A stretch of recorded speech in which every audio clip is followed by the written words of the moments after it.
लूटना लहरिया राजा जी दोनों हाथे धइ के पातरी कमारिया लूटना लहरिया राजा जी हाथ जान ले ले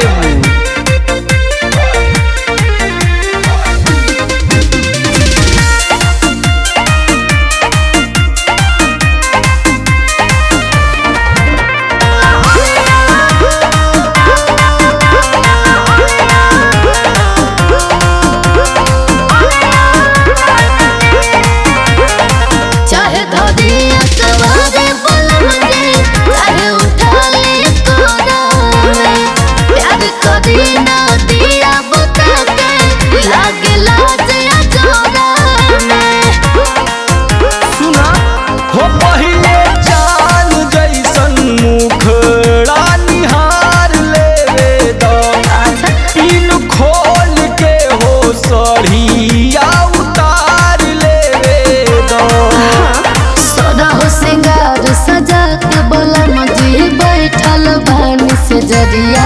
दोनों हाथ धइ के पातरी कमारिया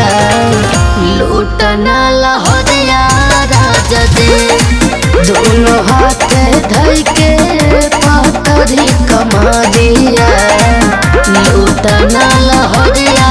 राजा जी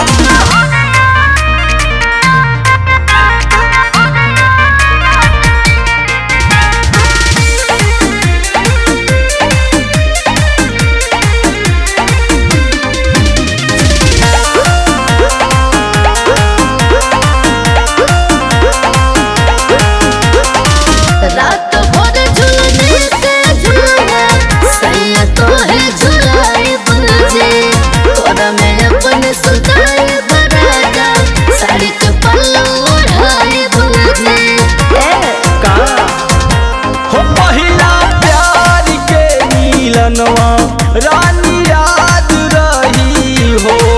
तोहके पाके जिंदगी गौतम के आबाद रही हो हम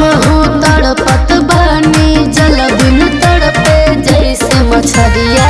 दोनों हाथ धइ के पातरी कमारिया लूटना लहरिया राजा जी दोनों हाथ धइ के पातरी कमारिया लूटना लहरिया राजा जी अरे हमार करे जा।